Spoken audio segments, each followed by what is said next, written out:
This podcast is brought to you by Legend Comics and Coffee in Omaha, Nebraska, located in scenic downtown Benson. They got a new location. It's absolutely gorgeous. Check it out. And by listeners like you. Go to Patreon.com/2headed nerd. Become a patron. Support this show. Our story this week picks up where we left off last week.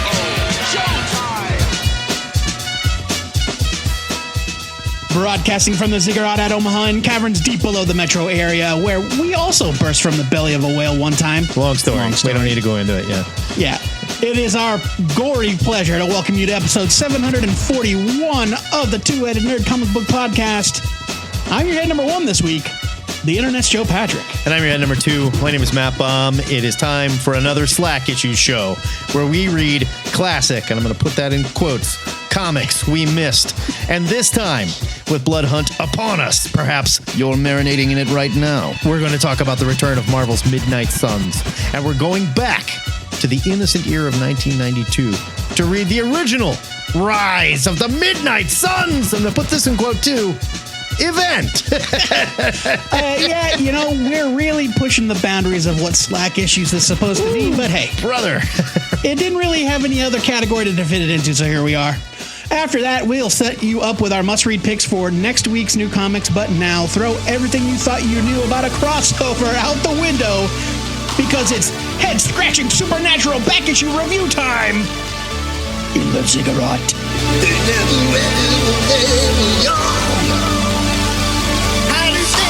This classic story.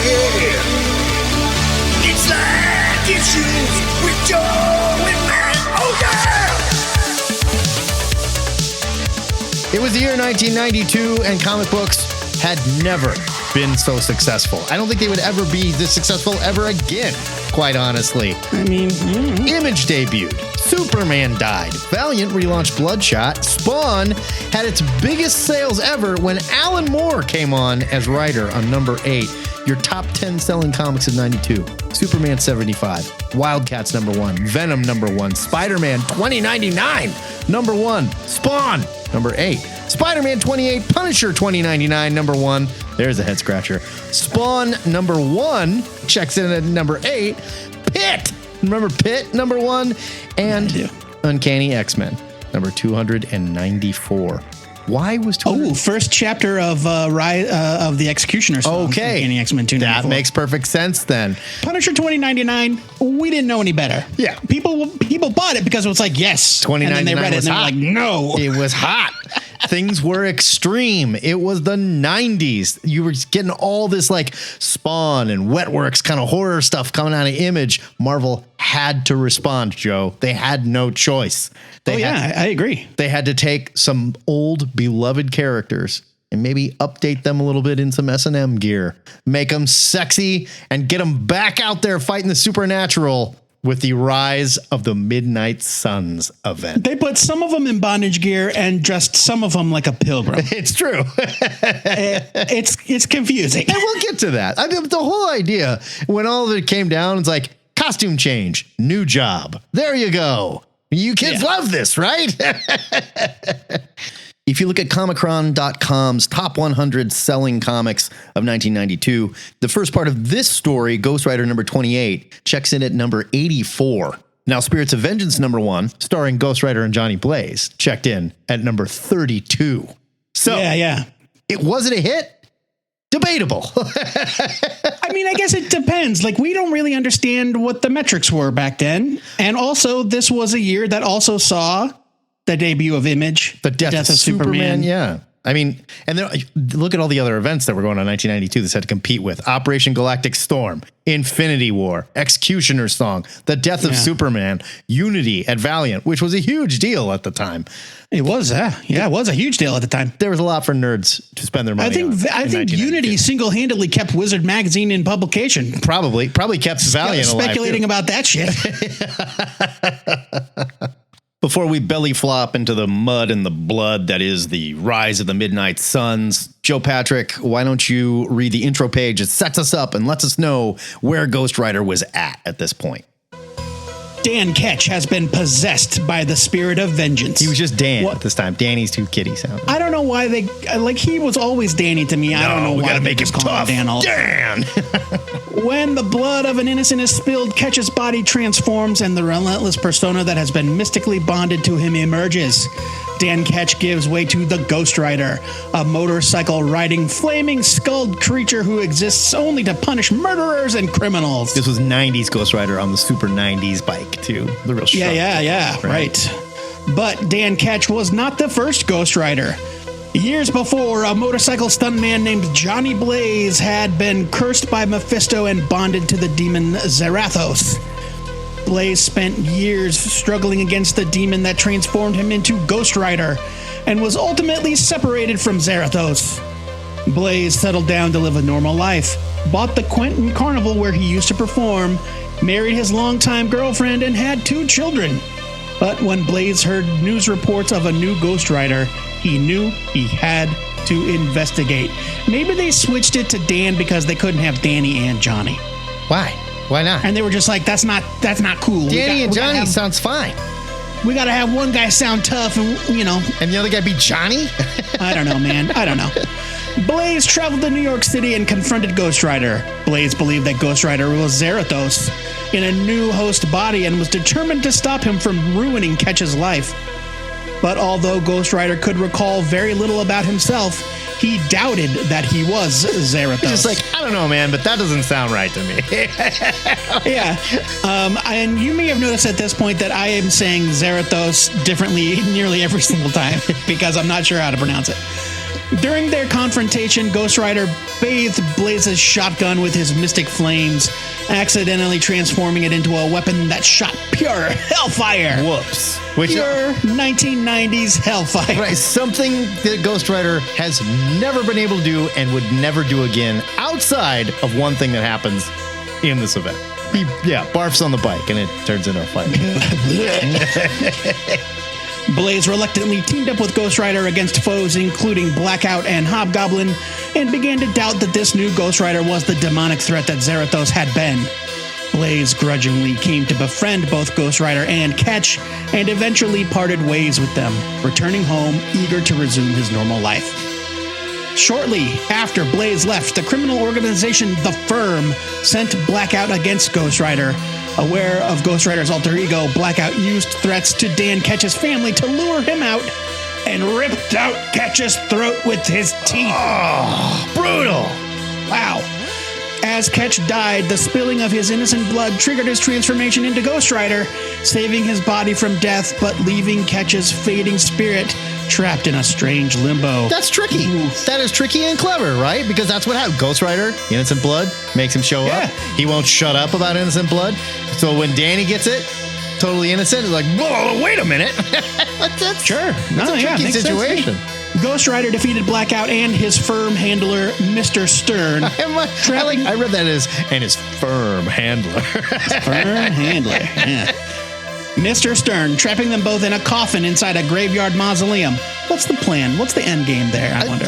Well, he's having trouble figuring that out. We're going to touch on that, I think. Yeah, he's having trouble figuring that out. That's literally where we begin. So. That's true. Unable to transform back and unsure of how to save Ketch's spirit, Ghost Rider sought out Blaze for help.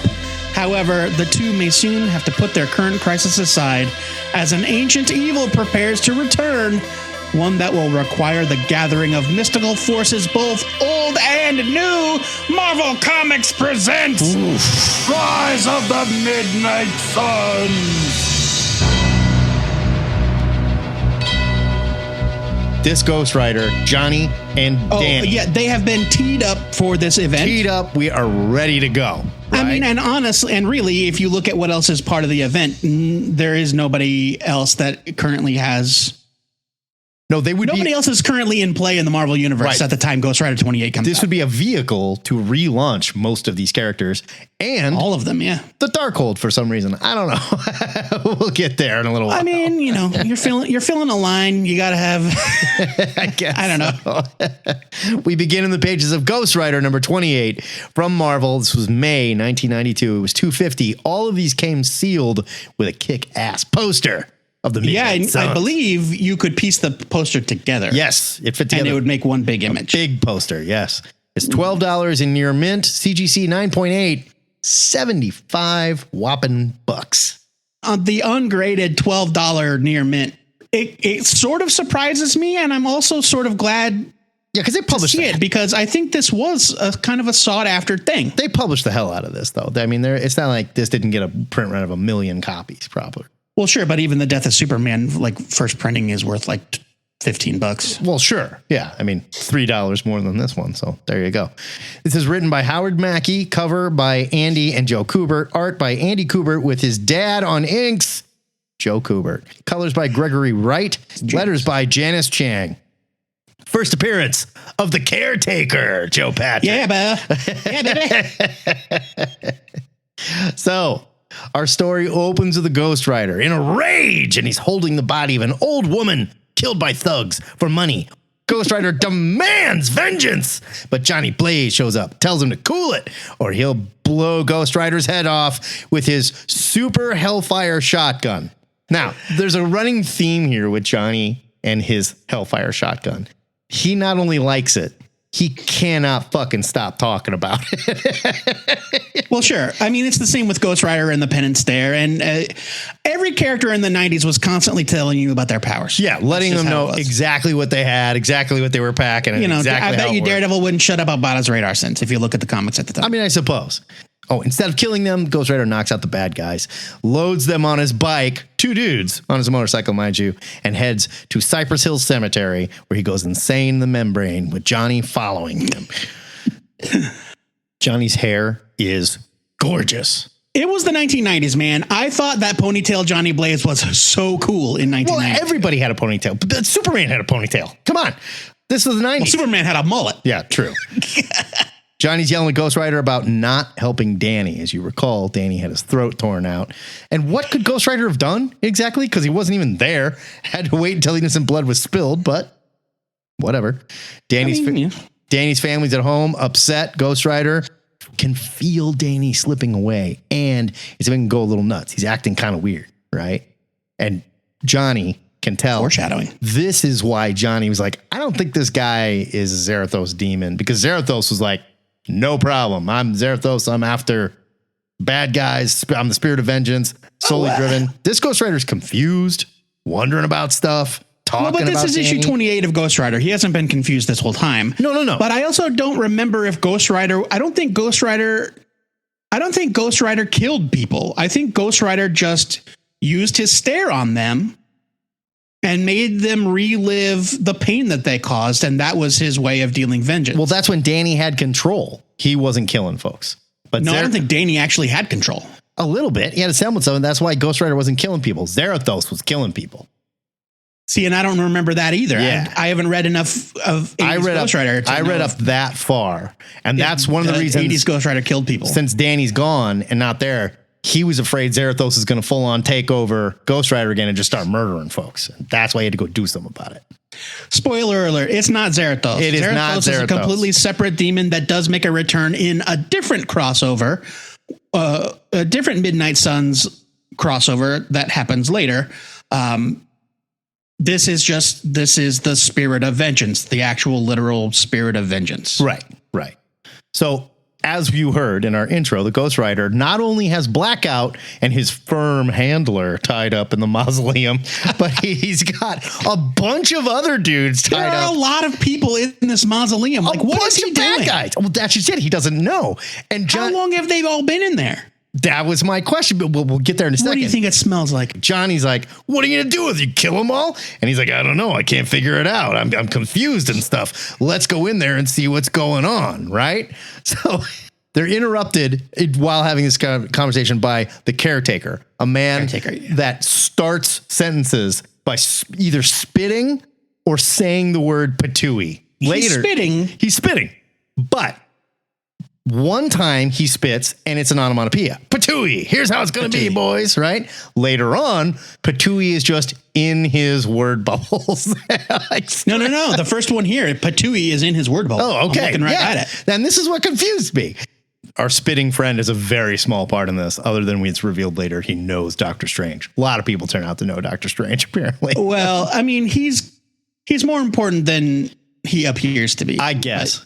So we go into the mausoleum and they're all dead. Everybody in there is dead, Joe. And my first thought was like, well, maybe this Ghost Rider didn't understand, like, you got to feed them like pets. Like, you got to bring right. Yeah, he didn't. He just had no idea. Danny, in the meantime, is reaching out from beyond the grave. He's naked and he's heading to the light. And he sees a hand and he takes the hand. But it's not God, Joe. It's Lilith. And she shows Danny the future. Joe Patrick, tell the nerds about Lilith. Lilith, this is actually the second character in the Marvel Universe to be named Lilith. The first one was the daughter of Dracula. Okay, this confused me a lot because when I looked it up, totally different character. They were like, daughter of Dracula. And I was like, really? Lilith, daughter of Dracula, was created by Marv Wolfman and Gene Colan. She first appeared in giant-sized chillers featuring The Curse of Dracula #1 in 1974. Both versions are presumably named for Lilith, who is a figure in Mesopotamian and Jewish mythology. Right. She's theorized to be the first wife of Adam and a primordial she-demon. In rabbinic literature, Lilith is variously depicted as either the mother of Adam's demonic offspring following his separation from Eve, or his first wife. His bitch depending wife on what you're reading. That didn't put up with their shit. Yeah. Basically. She's cited as having been quote unquote banished from the Garden of Eden for not complying with and obeying Adam. And also that she is not made from Adam's rib. She's made from the clay or from the ground like Adam was. But Eve, on the other hand, was made from a piece of Adam. And that explains why Lilith is not compliant. Because she was his equal. Yeah. And when everybody knows God, women are subservient, they want right. women to be slaves to men. Oh, so, no, yeah. no, Yes. no. Yes. It's right there, Joe. Come on. Okay. All right. You just interpreted it, not me. I'm saying that's what I read. It's what I read. Okay. First of all, this spread page with all the Midnight Suns, awesome. And you look at a spread page like this and you're like, let's go. Teaming up. Gonna fight a big supernatural threat, right? Obviously, they've got a good direction for this story that's gonna make a lot of sense. They got it mapped out right here. So while Danny is doing this, getting pulled into hell by Lilith, whatever, Ghost Rider can see all this. He is not paying any attention to Blackout and Mr. Stern. They didn't die. And I guess they killed everybody else in the mausoleum. That's what I'm guessing. Blackout killed everybody. Yeah. They come right out and say it. They realize Ghost Rider is in a trance, so Blackout tries to bite him, which seems like a really bad idea. It does. It's a flaming skull, He even says, I got half my face burnt off the last time I tried this, but what the hell? He's like, Let me try it again. He's not paying attention now, so maybe I can get that fight in, I get it. You bit Danny Ketch's throat out. You know what Danny Ketch has that Ghost Rider doesn't have? Flesh. A throat. Specifically. No. But he specifically tried to bite Ghost Rider once before and got half of his face burnt off. And then he was super mad about it. He didn't learn. Doing the best he can with what he's got. He's just not the sharpest tool in Lilith's shed. Well, he's a grandson. Sharpest tool. He's not direct. Yeah. Blackout and Mr. Stern decide to leave, but the cops are there, so they get out and they get shot a lot. But apparently Mr. Stern is immortal too, because Blackout kind of uses him like a bullet shield and runs with him. Mr. Stern is invulnerable, but but it hurts. But he still feels the pain of every injury. Yeah, it sucks, but he's not gonna die. he's getting shot by 1,000 bullets, but none of them are doing any damage. All right, so some cops go after them. This Lieutenant Bolladino stays because he wants the Ghost Rider, damn it, and he gets hit with a shovel by the Caretaker. Yeah, who could have just been like, assaults a cop. Hey, everybody, look over here and run away or something, but no. Turns out that Johnny and the Caretaker, they didn't take off and just leave the Ghost Rider. They crawled through a maze of tunnels. After they hits the cop with the shovel, they're like, let's beat feet out of here. And they dive into a hole in the ground and they crawl through a maze of tunnels that are apparently in the cemetery. Cemeteries, tunnels all over the place, I guess. Like you do. Yep. They end up back in the mausoleum. Ghost Rider's, he's freaking out still. Like, we got to get this guy out of here. So pull him in the tunnels. They get him out of here. Ghost Rider wakes up while they're helping him, and he screams, Lilith, Nakota, Pilgrim, and Meat Market. They have to be stopped. Yeah. But they only have one bike, and Danny's like, I'm not riding, bitch, because it's the 90s, and I'm totally not gay. And they're like, all right, well, good news. We got another bike in the shed. Johnny was going to get on his bike, but Blackout's trying to steal it. Ghost Rider stops Johnny from shooting Blackout, who takes off, but the bike gets shot, right? He shoots, and Ghost Rider's like, no, and hits it with his chain, like, don't kill him. This is an important part, because the bike gets shot, and the bike bursts into hellfire, just like infused with hellfire. Right, just like Danny's shotgun was. So this is the second time this Ghost Rider, who admittedly it's not the old one, maybe can just imbue certain things with hellfire powers. Well, you know, it's kind of a gray area, because this bike that is on fire in this issue that Johnny Blaze gets on and they drive away, they take off on, is not the same bike that he has after this. The second bike, the other bike, it's got this kind of like windshield thing on it, and it's got the Midnight Suns logo on the front. I mean, did the Hellfire... They don't address where it comes from at all. Maybe the Hellfire detailed it for him? Sure. I don't know. Right. But yeah, I like, look, on the last page, there it is with the Midnight Suns and the wind guard. Yeah, there's like a pinup that says... It's got spikes coming out of the wheels. Premiering in June. Right? Now, I will also say on that pinup, Ghost Rider's bike is on fire. Johnny's is not. So, this is a pinup from Ghost Rider 25. So it's not from the issue we're reviewing. It's from the trade. That they put this pinup in the back of Ghost Rider 25 a few months. I agree. Prior. They did not know they were going to be doing this. I think maybe they came up with the Hellfire wheels later on. Yeah, it becomes obvious that they are firing from the hip here, I think. So I mean, it's a mystical weapon. I guess. I don't know. I don't know. There may or may not be rules here. What's important is by the end of this... There are no rules. It's magic. There are no rules. What's important here is by the end of this, we learn that the Caretaker is more than he appears. Dr. Strange shows up and says, there are things afoot here. And the Caretaker's like, Patooey, tell me about it, you know?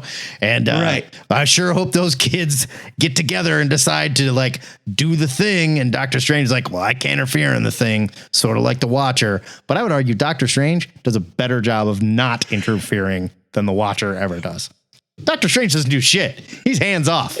Well, he's hands off. Yes and no, and that'll come up as we finish the storyline. But it will become clear that Doctor Strange has taken initiative. It's just not. He's not like stepping into the battle zone and shooting lasers at Lilith or anything like that. Fair enough. Okay. So this Caretaker is a character who sticks around, and I always kind of put him in the same space in my mind that's occupied by guys like Gateway. Yeah. And that's like mysterious dude, unknown past and unknown powers. Sure. He's connected to everyone. People talk about him like they know him and respect him. Right. Shows up when important things are going on. This Gravedigger shows up and Dr. Strange is like, old friend. Yeah. Right. And it's like, yeah. And I always think that's kind of cool when there's a guy like that. Definitely. And so, yeah, Caretaker is important to Ghost Rider from this point forward. So like this first issue, I will say they're setting something up. This isn't bad. Yeah. I'm in. And like, I love Joe Kubert inking Andy Kubert. This looks like a Joe Kubert comic. No question. It's gorgeous. I think the art in this is really good. It's great. And Ghost Rider's scary as hell. You know, as silly as Blaze is, and he'll get sillier and sillier. He's still pretty tough here. And it seems like for the 90s, he was cool for the 90s. Like he was pretty impressive. It seems like we're building something here. But so far, whatever. Issue 1, I'm in. It's a buy it. They've got me. I mean, are we gonna give a rating to every chapter? Yeah. We're kind of doing that. And then we average it out and we decide, okay, was this worth it? Okay. You know? Well, we're rooting for you. We're rooting for you, Midnight Suns. So far, we're rooting for the Midnight Suns. That's all we can say so far. We're in. Let's move on to part 2. This is the highest selling issue of the crossover, which makes sense because it's part 2. Ghost Rider and Blaze, Spirits of Vengeance, #1. This is the one that checked into number 32 for the year. Oh, right. Number 32. Right. From Marvel, June 1992. Also shipped to the poster, $2.75 cover price. Near mint, $7. CGC 9.8. $35. What can you do? Written by Howard Mackey, cover and art by Adam Kubert. Told Dad to shove off. I got stuff I got to do. Colors by... this is Adam, not Andy. Oh, pardon me. The Ghost Rider chapters were drawn by Andy. That is correct. Inked by Joe. Spirits of Vengeance, the artist, the regular series artist on Spirits of Vengeance was Adam Kubert. It's a family affair, though. I dig this. Yeah. Colors by Gregory Wright. Letters by Michael Heisler. We start off. Johnny and Ghost Rider are on the Brooklyn Queens Expressway, both with flaming motorcycles on the run from the cops. And Joe Patrick, this is the first time we see this new motorcycle for Johnny. And you are absolutely right. It does not look this goddamn thing like what he drove away on. This is clearly not the motorcycle that Ghost Rider got shot with the Hellfire gun. And there's no explanation at all. No, nothing. Now, but what we do get is Johnny resetting the last few issues of Ghost Rider, just in case this part 2 of the storyline is your first issue. Everyone's issue was the first one, and I will give him credit. This is the first issue of Spirits of Vengeance. So he's giving you a little bit. Here we are. Here we go. Back to the action. As we're racing down the BQE, the cops are after him. A cop shoots Johnny's sunglasses. Not Ghost Rider. Johnny is wearing sunglasses at night. He's a tough guy. Bullet goes through the lens. I mean, Matt, his motorcycle is on fire. He's got to keep the glare out of his eyes. I guess so. He deals with it very well and just kind of gets pissed. He doesn't go like, fuck! Right. He's just like, you son of a bitch. Turns around with his shotgun that he's still kind of scared of and shoots Hellfire. Doesn't think about it. He says out loud, he forgets what it can do. I keep forgetting what it can do. Yeah. He says that. I mean, but that also means that he was willing to fire a regular shotgun at police. This is exactly where I was going, Joe. He was going to turn and fire a regular shotgun at a cop car. Yes. He only feels guilty because when he shoots it, bam! Cop car like a bazooka. Flips over, explodes. And just like when you're watching the A-Team back in the day, it's this massive pile up, and those guys are dead. But no, they crawl out with a headache going, oh, man. All right, Johnny and Ghost Rider save him from the fire. Of course. So they're like, we got to get out of here. Let's peel out, go figure out what we're going to do. We're in New York. Let's drive to the top of the Brooklyn Bridge and park it Spider-Man style, right? Yes. I buy the Spider-Man can swing up there. They drive up those cable things. I'll buy that, Daredevil can swing up there and hang out. I'll buy that Ghost Rider has no problem driving just straight up there. Sure. I do not buy that Johnny Blaze can do that. Look, he's a stuntman. I'll give you. Johnny not only has a magic motorcycle now, he's also the greatest motorcycle stuntman alive. I mean, fine, whatever. So come on. It's at this point, Johnny's on again, off again love affair with his super shotgun kicks into high gear. He falls out of love with it. It's too dangerous. Before, all he talked about was his super Hellfire shotgun. Now he's like, it's too dangerous. Never use it again. Throws it off the bridge. Ghost Rider's like, no, we need that. You're in the vision or the Danny and I had with super shotgun. So you got to keep it. And we're going to find out as this goes on, that vision, the only thing that holds this crossover together as far as I can tell. I mean, yeah. Johnny throws a fit. You didn't have no vision. Suddenly Johnny doesn't believe anything. He's just like, bullshit. I'm going home. This is a bunch of crap. And Danny's like, fine. Danny and Ghost Rider are like, Ghost Rider, fine. We'll show you. Looks in his eyes, freaks him out. He sees the vision, goes, okay, I believe it. Reeling, falls off the bridge. Ghost Rider grabs him, pulls him back up. Johnny's just like, oh man, you're right. She's got to be stopped. This is where I would like to discuss Lilith's design. Okay. Because I will say, the panel where he shows him the vision, kick ass. Adam Kubert freaking out. I love Danny's eyes rolling back in his head, and they're both orange and everything in the background's in full color and like exploding green. Again, Johnny's eyes. What is going on? Do you know how many times I had to correct Matt's notes to say Johnny instead of Danny? I know. It's driving me nuts because they're both Johnny and Danny. So our friend Lilith, sort of has... She's wearing a swimsuit. Harlequin mask face. And comes to 2 points at the top. It's weird. You know what? She looks like that character from Youngblood that's got the fire hair. Sort of, but that character's wearing a mask and has fire hair. behind the mask. This is just like, this might be her face, and there's fabric between the 2 points connected to a ripped up cape that I guess hangs off of her head. I mean, I guess. Like, what is this design? So, okay, this is what I think when I look at her. Her head, which comes to these weird points, like kind of Wolverine mask or Batman ears style points. I think that's just part of her face. I think so too. She's a demon. I think that's just how her face is. They're not horns. They're not horns because she's got this hair-like webbing attached to it. I don't know. It's unclear. It could be a torn veil. It could be, I don't know, man. I don't know. I suppose. And I will allow there's a Youngblood character who is an alien, and he's got similar, he's not wearing a mask. He's got these similar kind of pointy things, white pointy things. And then there's fire. Kubert or whoever designed the character was just like, yeah, this looks good. This is hot. This character's hot. Let's do this. I suppose. She looks like a lot of things. I don't know if evil's one of them, but she's super bad. And she doesn't look evil in this vision. That's for sure. No, not at all. And Johnny's like, we got to stop this bitch. But first, I'm going home. I need to regroup, and I need to think about if I even want to do this, because like, really, dude, you just had this vision and you were sold on it, and you got talked back into your super shotgun, which, by the way, is your only fucking power as far as I can tell. and being a stuntman. Yeah, that's his power. Being a stuntman. I kind of get it. As you have said more than once in this episode already, he's just a guy. Right. Yeah, he's got a magic gun, and now he's got a magic motorcycle, but he's also got 2 kids and a family. No, and I get it. So, and a carnival full of freaks that are his. Yeah, he's got a wife and kids, family. You know, and they had an evil portent. Sure. And Johnny's like, I got responsibilities. You know. I guess, but he also was. I understand he's a human being. He's allowed to be conflicted. Fine. He was also going to go stop Ghost Rider, and then he got wrapped up in all this business. So it seems like a bad time to be conflicted. I don't know what to tell you, Matt. He contains multitudes. We cut to Greenland. We get the origin of Lilith. She turns out was stuck in an ancient Leviathan, which kind of looks like a whale thing.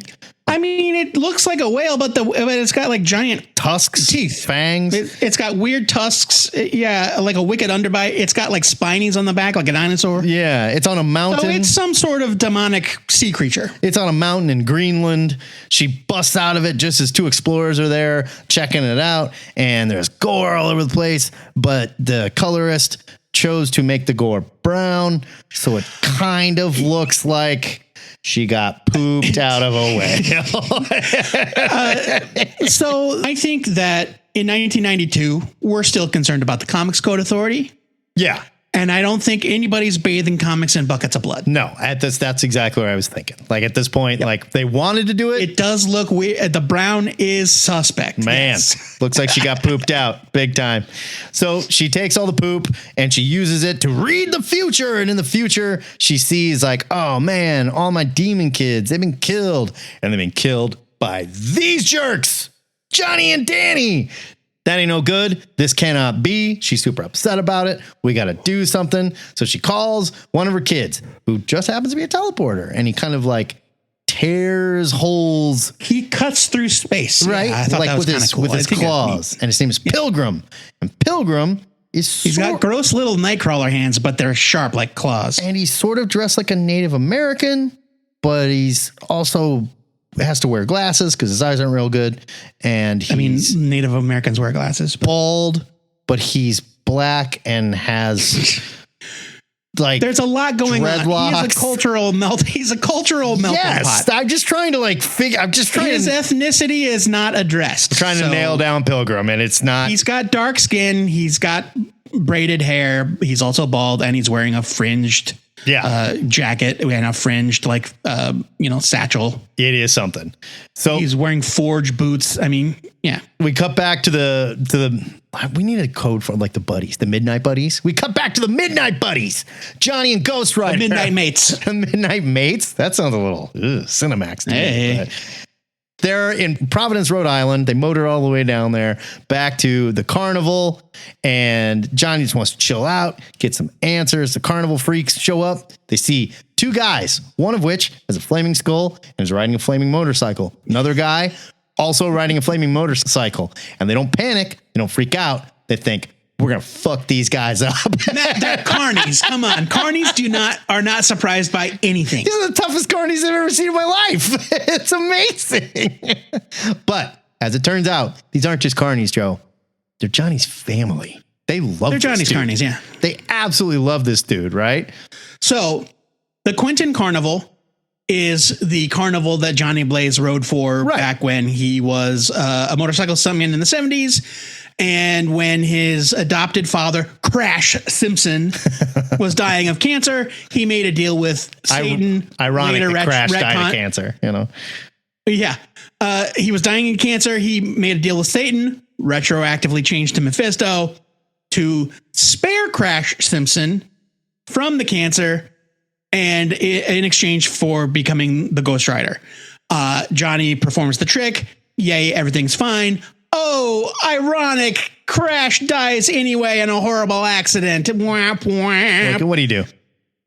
Many years later, after Ghost Rider has come to an end and Johnny has been freed from the demon, he buys the carnival and makes it his home. Oh, so there's a little background about the carnival.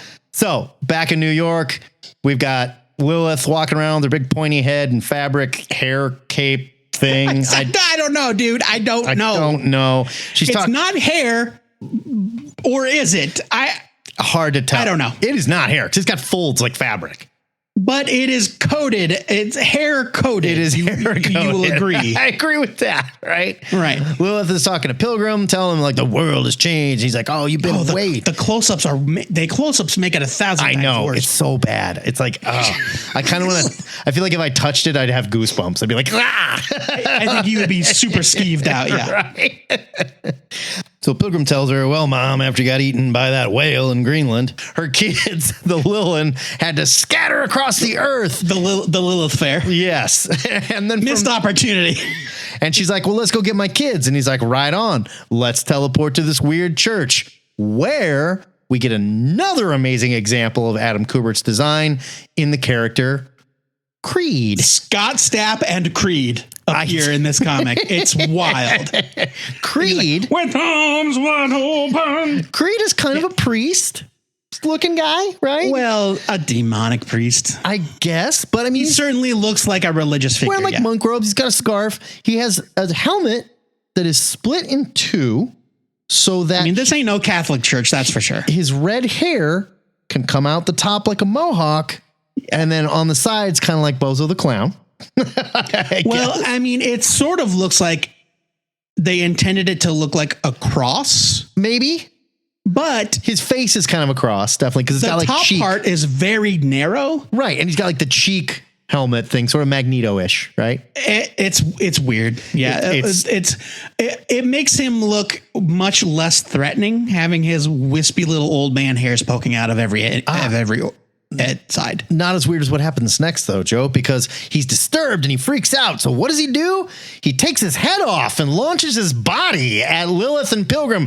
How dare you disturb me? Like, I'm not sure why he took his head off. What is happening? And there's no way we could know anything about this character, right?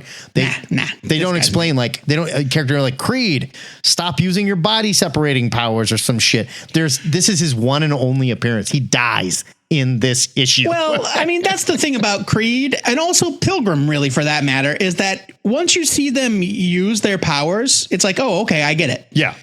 But that's He's got Rocket Fist and rocket everything else. Yeah. You know, he can shoot off his body parts and do stuff. I think they were kind of... He's also got magic lasers like Doctor Strange. I think they were kind of going for a Cenobite thing with Creed, maybe. But maybe, yeah. It just doesn't work at all. It doesn't work. It's really bad. And the design This would have been near the era of Clive Barker coming to Marvel. Absolutely. To do Razor Line comics. Absolutely.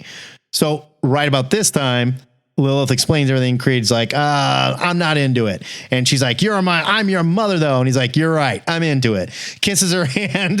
It just immediately changes his mind. He's like, all right. Yeah, of course, mother. So maybe this is me no prizing it a little bit, but I kind of got the impression with this character and also a character that we'll meet in our next episode that they're kind of compelled. Yeah, nobody wants to deal with her shit. She shows up and she's like, I'm back. Pilgrim and Nakota or whoever.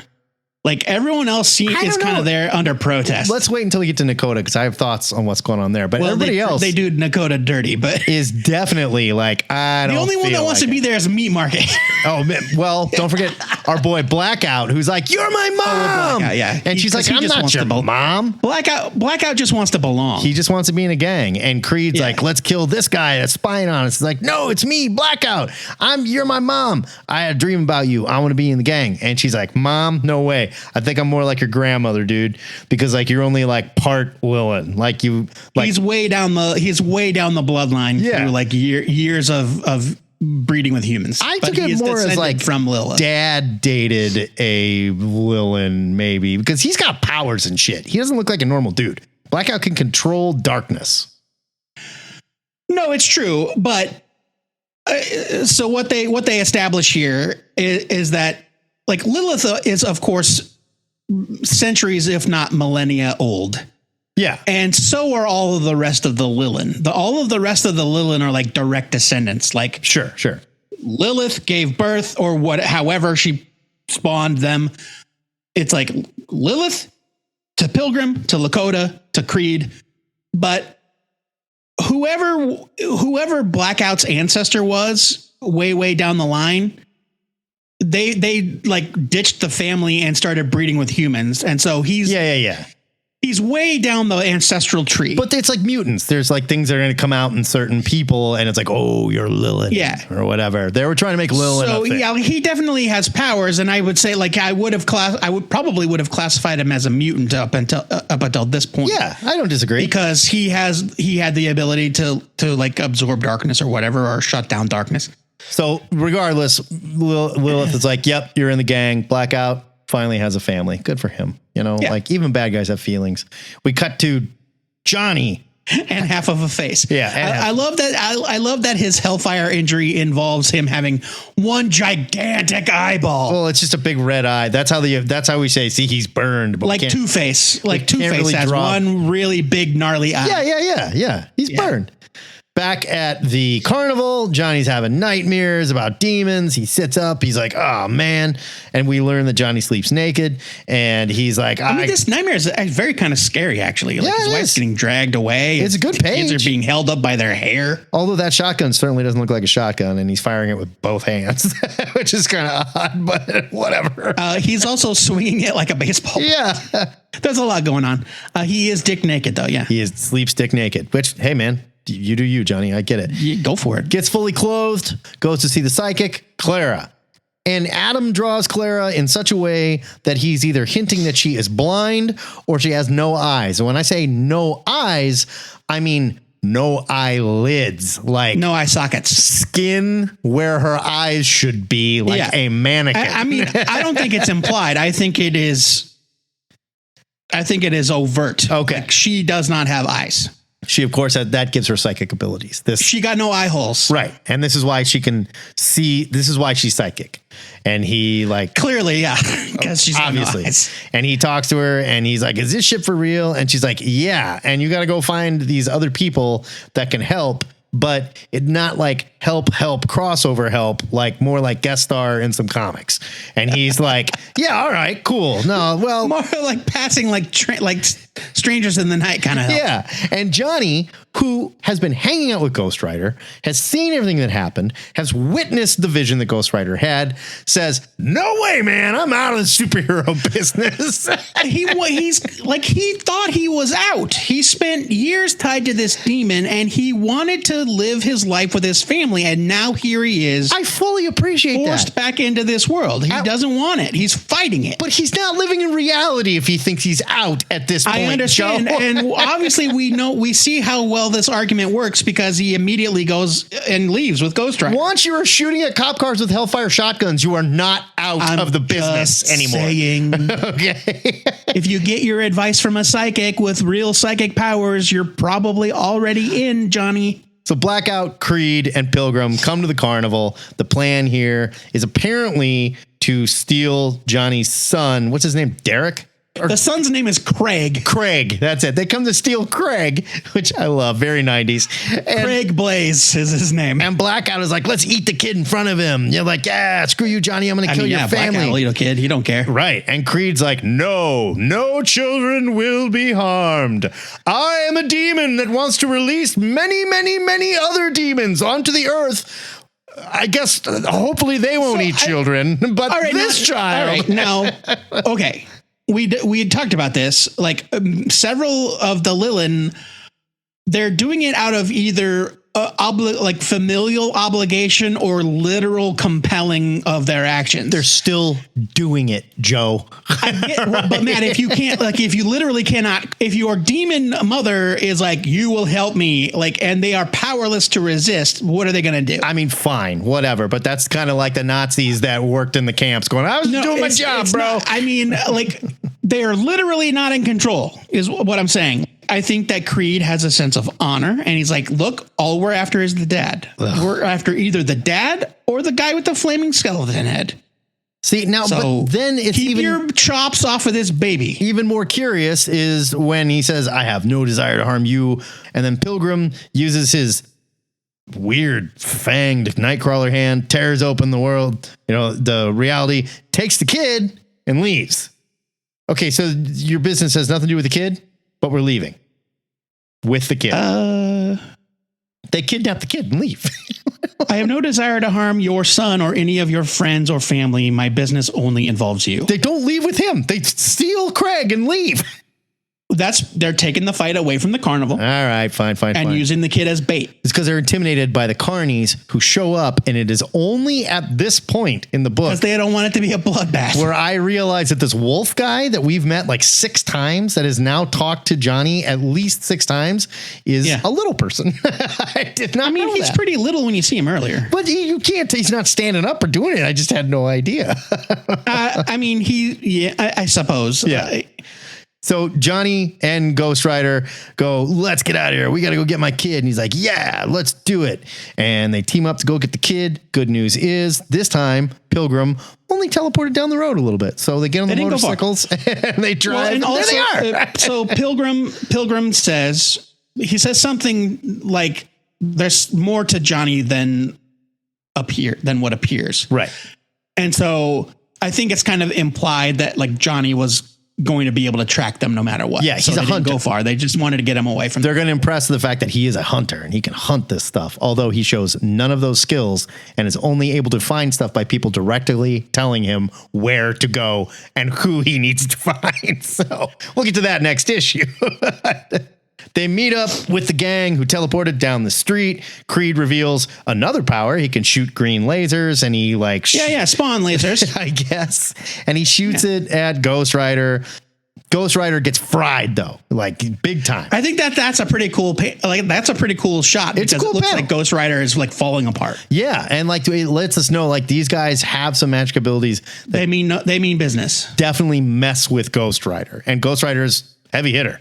I would argue that Creed, he shows more of a display of power than Lilith ever does in 6 or 8 absolutely chapters. Absolutely. Lilith just stands around shouting. No, as far as I can tell, Lilith can like get in a disguise and sort of be sexy. She did punch her way out of a whale. But I mean, that whale's been there for a long time, so it was probably really decayed. Yeah, I mean, might have been like crawling through Jello pudding, I don't know. God, gross. It was brown like chocolate Jello pudding, but anyway, it was brown like something else too. So yeah, we get it. Back to the fight. Creed shoots his hand off. We finally understand. Oh, Creed can detach his body. He's got Rocket Fist, my favorite superpower. Doesn't shoot his laser at Johnny, who's just a dude with a super shotgun, shoots his hand off. Johnny shoots the hand with the Hellfire shotgun. Oh, Creed like catches it and gets blown apart, and he's laying in pieces, and he's like, thank you.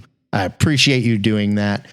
Go protect your family. I did not. He didn't want to do it. He doesn't want to work for this bitch. She's terrible. He hates her. That's what I'm telling you. It's like he had to do it, but he didn't want to. And so he's glad that he has been defeated. Right. And he doesn't use his laser on Johnny because he just wants to stop Johnny. I guess and that's that's true. actually something that if you're going to tell me it's like foreshadowing for him, like trying to let Johnny stop her, I think you might be reading. There are things about this situation that have yet to be revealed. There's a reason why Creed is only interested in killing Ghost Rider and stopping Johnny so that he can go be with his family. And we're going to get to it. Yeah. Okay. Fair enough. After Ghost Rider's freaking out. Blackout, who only attacks Ghost Rider when he's like choking on something or pulling his pants up. Blackout is a coward. Yeah. I think that Blackout has an established history of being a sniveling weasel. He's a total wuss. He talks tough, but he only wants to attack Ghost Rider when he's down, or kick him when his back is turned, right.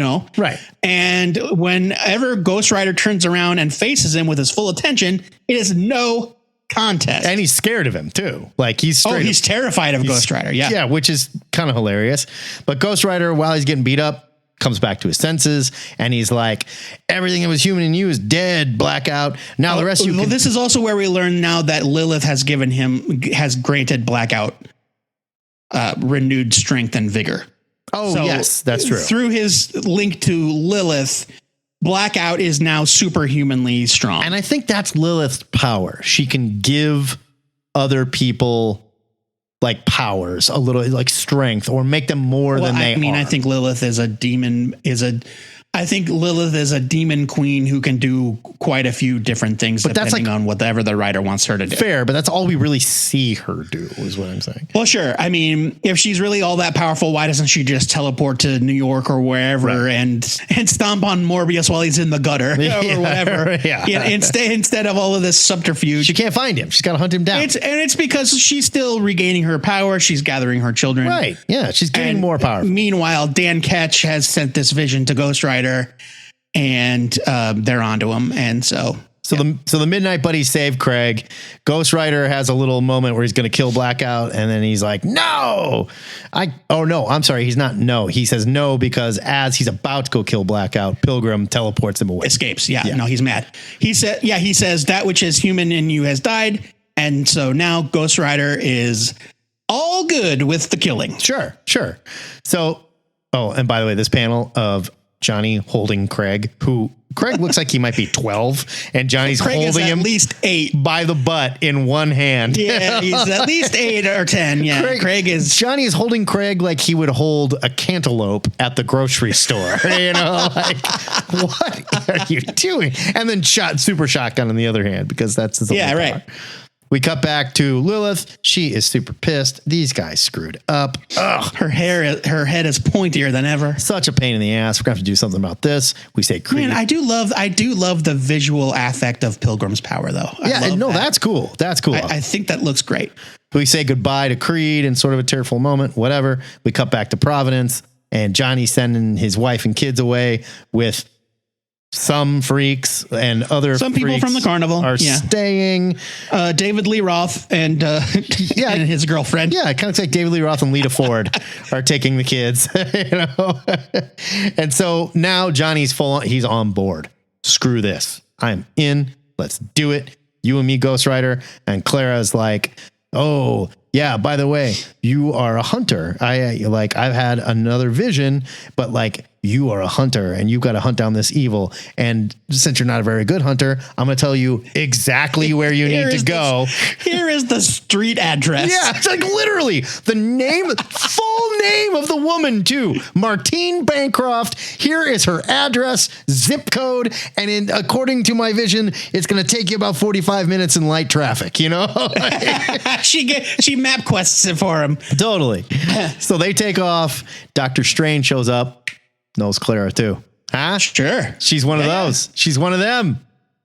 But I mean, Doctor Strange clearly pulling some strings in the background, and we don't know why or what he's doing. We will eventually. Sure. I mean, there's mystic stuff going on here. We're learning that these characters are, like you said, important people that pop up when there's important things going on. The good news is none of these important characters that pop up when important things go on will be popping up in part 3, Morbius, the living vampire, #1, which... Oh, Morbius, #1. Woof. This is the one that... Oh, wait, we didn't rate this issue. Okay, so far I'm still on board. I think this is a buy it. I like this issue. This is a buy it. I had fun with this one. Yeah, there's action. We're building to something. We're starting to learn the plan a little bit. Some of the design is still... Wow. It's 90s. It's bad.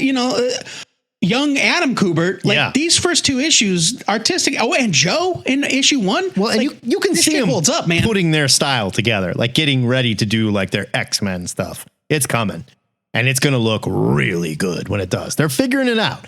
Now, somebody worked with our boy Adam and said, what if we don't design characters like that anymore? And he was like, yeah, I think that's a good thing.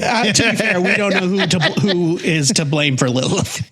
I think we know who's to blame for Creed, though. Well, probably. And I think Creed a little worse than Lilith, quite honestly. If we're looking on the Lilith design scale, I'm going to put Creed firmly at the bottom. Like, that's bad. I mean, in my mind, the only one of the Lilith that actually looks kind of cool is Skinner, who we will meet down the line. Yeah, down the line a little bit. And Skinner's a whole nother story. But first, the rest of them are kind of like dumb looking. It's time to introduce our third player in the Midnight Suns.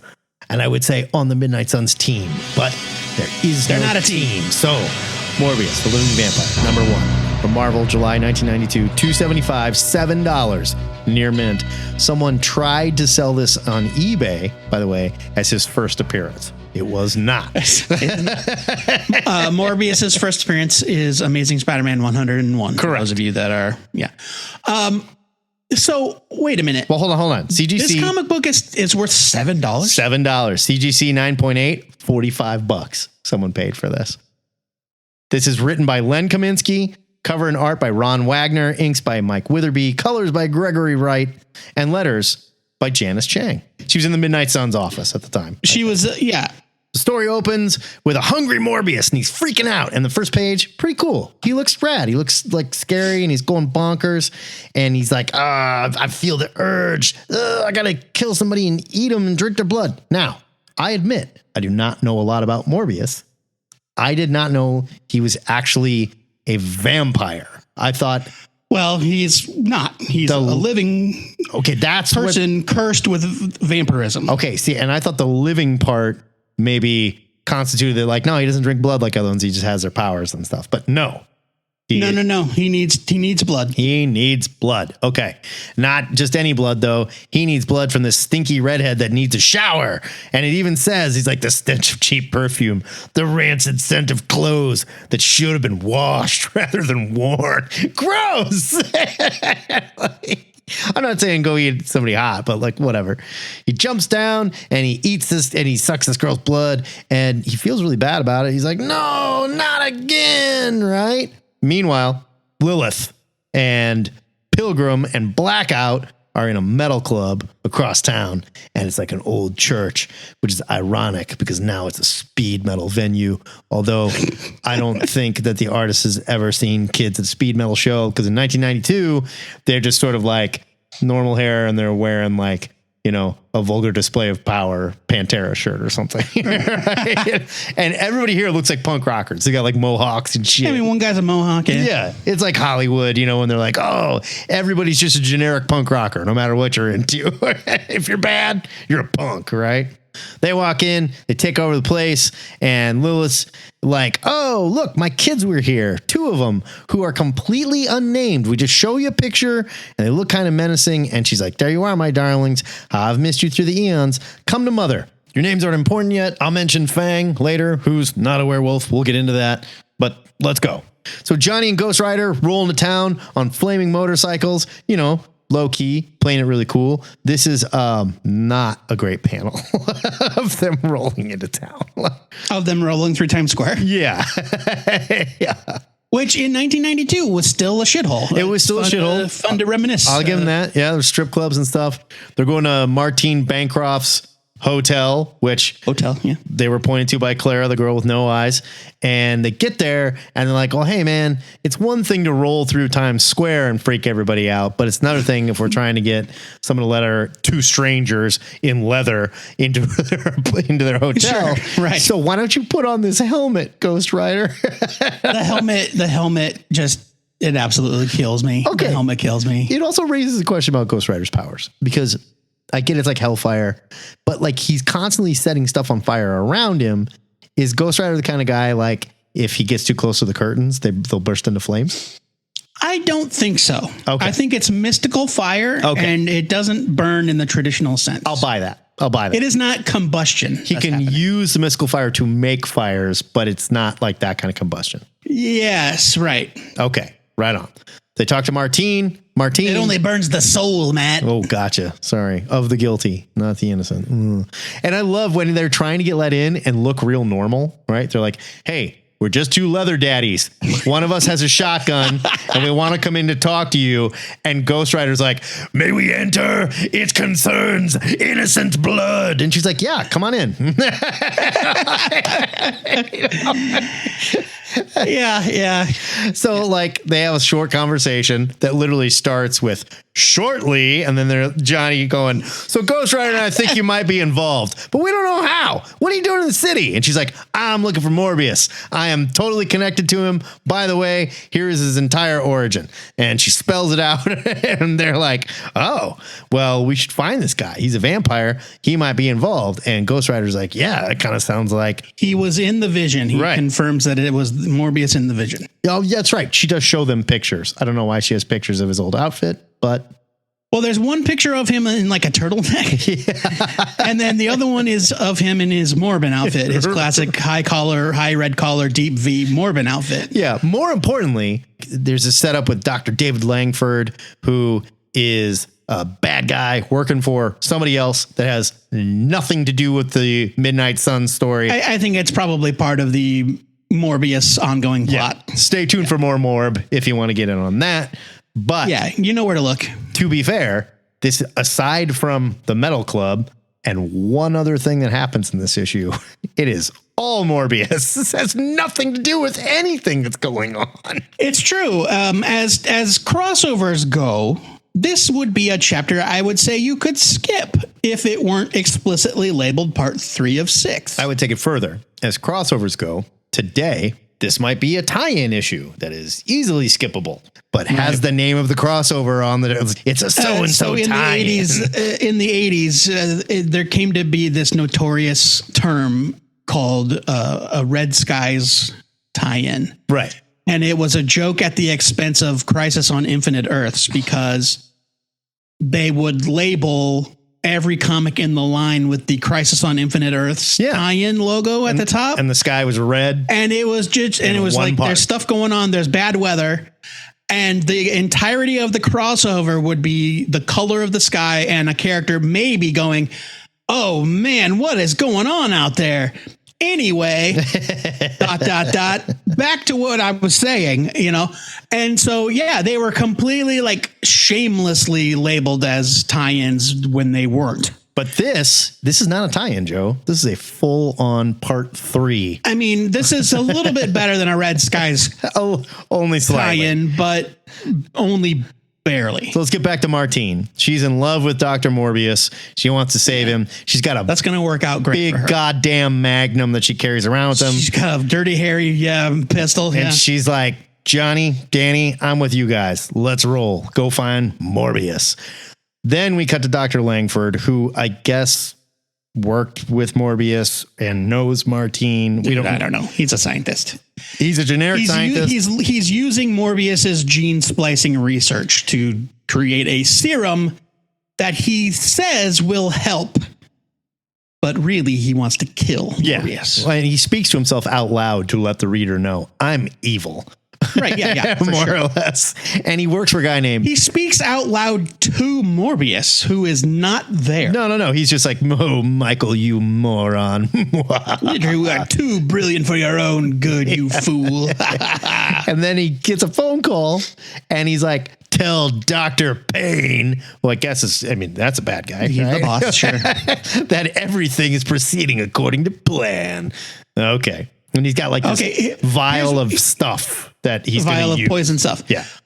Here's where we get the names of our two Lilin, Nakota and Fang, who does not have fangs and whose theme has nothing to do with sharp blades or teeth or anything. Let's jump back to the club where Lilith is introducing us to Nakota and Fang. We meet Nakota, and her powers, as far as I can tell, her powers are her eyes get really, really big. Real big, like small TVs. Yeah. And you look into them and you literally see like a TV program of whatever you just told her to show you. Yeah. It's like a magic mirror. In this case, she's like, I want to see what Morbius is doing, because I got to kill that guy. He's going to kill my kids. And you know what? While you're at it, why don't you show me if the Midnight Buddies are around too? And she's like, sure. In this eye, Morbius. In this eye, the Midnight Buddies, Dr. Langford, who is holding a test tube, which, thanks to the curve of my eye, looks like a dick. It does look like a dick. It's curved. It looks like a dick 100%. It looks like it looks like a dick going straight for Ghost Rider's mouth. Like he's got a glass dildo that he is holding up to Ghost Rider's mouth. Yeah. No, it does. You're right. I almost wonder if it was a joke. But regardless, we meet Nakota.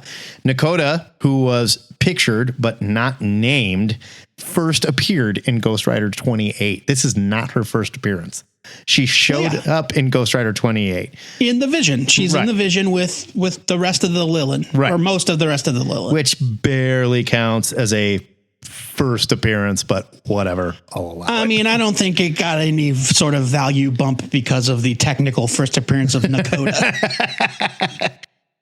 Morbius, in the meantime, is hopping around. He's like, I got to get inside. The sun's coming up, and I'm going to freak out if the sun comes up. Man, when the sun comes up, sure is bad. Nobody told the colorist that this was supposed to still be dark, so it definitely looks like it's noon while he's hopping around. I guess it's dawn. I guess, but Martine, in the meantime, leads Ghost Rider and Johnny along with Dr. Langford, who is not intimidated by Ghost Rider in the slightest. Dr. Langford is cracking jokes. And I quote, Martine, you're acquainted with some of the most interesting people. Right. I'd be like, you're handling this exceptionally well, Doc. Dude knows Morbius, so I guess I suppose he's seen it, I guess. So they're going to what turns out to be Morbius's place. Morbius busts through the window and he yells, Snarg! Snarg, yeah. And they're like, Morbius. And he's like, did you really think I'd be such easy prey? He thinks they're hunting him. They're like, no, Michael, we're here to help. And he's like, oh, Martine. Yeah, don't worry about my flaming skull, buddy. It's all good. Oh, and the guy with the super shotgun pointed directly at you. It's fine. He's like, we only want to help. He's like, there's no help for me except death. This Morbius, all he does is whine and cry and threaten suicide, as far as I can tell. Was he like this in Spider-Man? Was he always crying about? I don't remember. I should kill myself. Those Spider-Man issues. I don't know. Probably not. But he's like, there's no help for me except for death. But then he says, but Morbius will not die today. And then Johnny, who wants to help him or get his help, fires his shotgun. Yeah. Johnny Morbius, who says, I can't shoot this at people. It's way too dangerous. I forgot and look what did the cop car. And like, shit. And then Morbius is like, I'm out of here. And he's like, no, you're not. But bam. But he just wings him, Joe. He just wings him. If I'm recalling my Hellfire lore properly, I think Hellfire is a substance that maybe has a variety of effects. Like if you shoot it at a cop car, there might be an explosion. If you shoot it at a wall, it probably puts a hole in it. If you shoot it at a person, it probably hurts real bad, but I don't think it's like getting shot with a flamethrower or anything. He even says at one point, no way I'd even risk shooting this at a person. I know that he says that, but like Ghost Rider in the 80s was shooting hellfire at people all the time. I guess. It didn't like That's kill fair. them necessarily. That's fair. Now, what if you shoot a vampire? I would think. I think if you shoot demons with it, it's bad news. Yeah. But a living vampire is okay. Vampire probably bursts in flames. Technically alive. Okay. Gotcha. I mean, I don't know. And Johnny also says that he just winged him. So he's only stunned, right? And so they go down and they're like, okay, let's get him to the lab. Back at the lab, our boy Fang, who obviously has werewolf powers and has got to be some kind of werewolf, melts into a puddle and slides under the door. Because that is his power. He's like a T-1000. Yeah. He's like a shapeshifter, I guess. Who knows? This is the only time we see Fang use his ability. Don't get attached to Fang either, folks. He cuts his wrist and he bleeds into the serum. They come back and then he puts his demon blood right up in there. Then he juices out of there or whatever, off panel. Doesn't matter. Right. We get Morb into the lab and the doctor's like, all right. Now is my chance to strike. He's thinking this. He's not saying it out loud because he doesn't. Yeah, because he might monologue out loud, but he knows that there's a time and there's place. Other people in the room. And he's like, all right, everybody get out of here. I'm going to give him the serum. They're like, right on, Doc. Nobody's like, well, wait a minute. Don't you want us to be around? Last time he woke up, they're just like, yep, give him the serum. We'll be in the other room. Yeah. Let us know how it turns out. You don't need to monitor this at all. No. And like a good scientist, doctor picks up the serum and says out loud, oh, that's funny. Serum color changed. Oh, well, let's give it to him. I mean, he already knew it was going to kill Morbius. So maybe he was just like, who knows who cares if it's spoiled? It's going to kill him anyway. But then when he gives it to him, it doesn't kill him, Joe. Doesn't kill him. No, it makes him turns him into more of a vampire, a more Morbius, I guess. He's a Morbier. He's Morbier. Even Morbier than before. He's Morbing, cellular transformation, DNA alteration. God knows what else. Die. Why won't you die? But he doesn't die. Hops away. And now he does yell that out loud and apparently nobody hears it. No, they bust in and they're like, what are you doing? Morbius is gone. He's like, I did. Yeah, but he doesn't why did you yell that he was going to die? Well, but he does come clean. He totally comes clean. He's like, I did what I was supposed to do. It's not my fault. He says he's gone. He's ranting now. Yeah. He broke free. He's mutating. Oh God. And then he calls Dr. Payne. And he's like, yeah, I fucked up. It's like, didn't work out. Morbius, in the meantime, got to go somewhere. So goes to his buddy Jacob's house. Jacob, another scientist, has a lab in his apartment because scientist. According to the shingle on his door, he is a family practice and internal medicine doctor. He is an MD. And he lives in his office.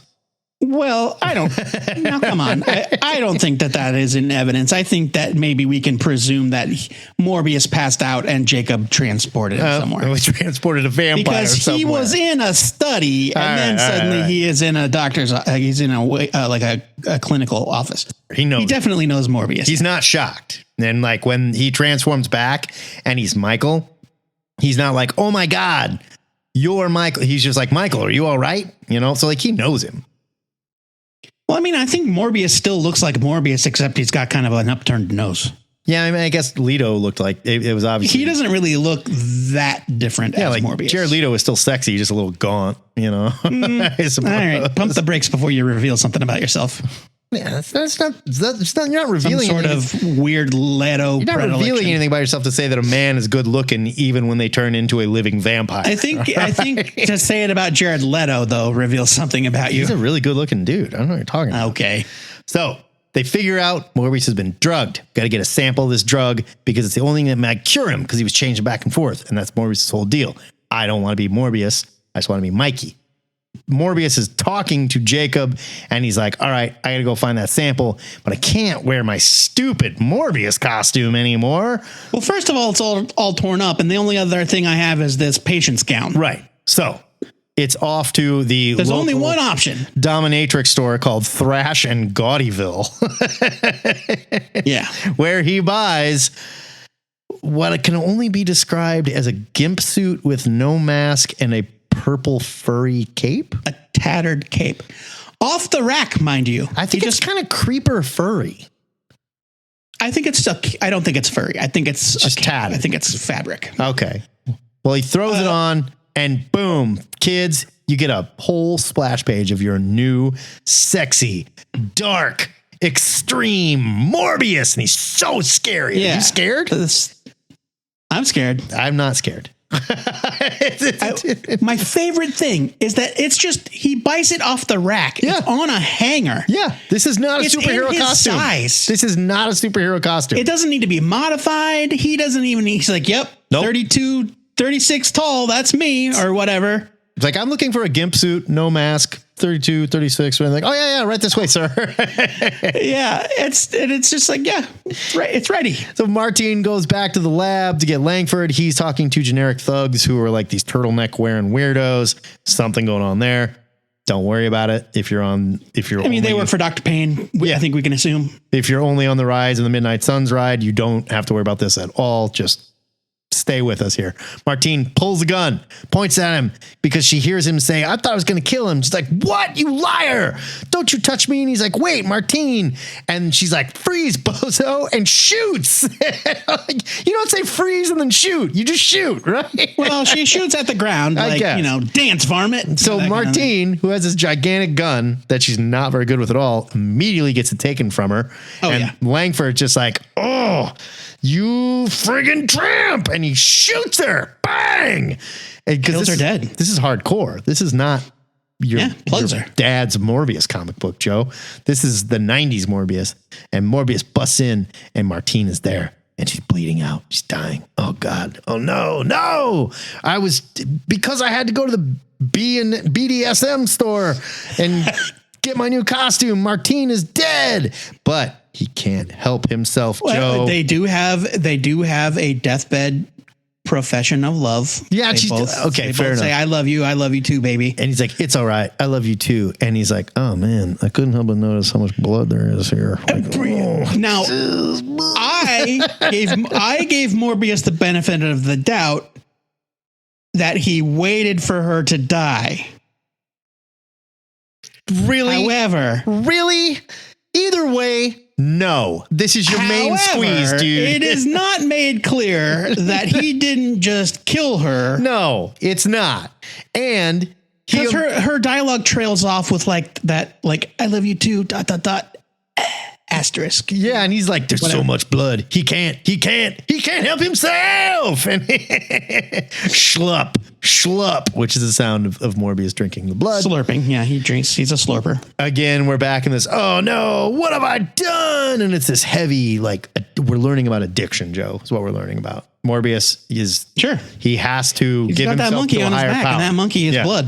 He has to admit that he is not in control and he has to give himself The to a higher dude's power. got very hairy fingers. It appears so because the thugs come in and he's like, oh no, first he's like, he gets so pissed after he drinks her blood. We get this panel of him flexing his fist and he's like, Yeah, look at all the hair on damn their it, fingers. I'm gonna kill myself. He's so mad. He's just like suicide. But first, I'm gonna have my vengeance. Just so happens, Dr. Langford and the thugs haven't left.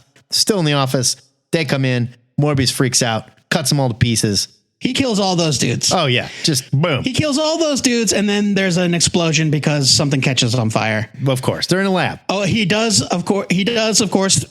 Even though he vowed never again, human blood. No, he does bite the hell out of Langford and drink him like a fountain. But this is building towards something we're about to learn about our friend. I Morbius, suppose. right? A new mission for our friend. Yeah, Morbius.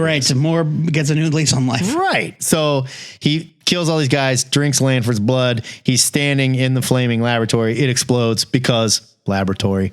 Right. He gets blown out the window with the serum, drops it, and he's like, oh no. But the good news is the Midnight Buddies are there. Ghost Rider catches the serum and he's like, give it to me. I need the beaker. And Ghost Rider's like, no way, dude. You killed all those people. You probably killed Martine. He's like, no, I didn't. And Ghost Rider's like, well, I got the perfect thing to find out. I'm always talking about it. It's time for my penance stare. I don't shut up about it. I'm contractually obligated to mention it at least once per appearance. I think he gets paid by the penance stare. Like, hey, buddy, the idea was you come to my kid's birthday party, you give somebody a penance stare. All right. Otherwise, you're not getting paid. So he looks into Morbius's mind. He sees Morbius. He's just an addict. He's a tortured addict. Nothing you can do about it. And Ghost Rider's like, man, this is a conundrum because like you're a vampire and I can't really let you go. And he's like, dig this. I will only drink blood from evil people and, you know, demons and stuff like that. People that are corrupt. Only those who deserve it. The blood of the guilty. And Ghost Rider's like, sounds good to me. Cool. Ghost Rider, who, as previously established in this non-crossover, is not cool with killing. No.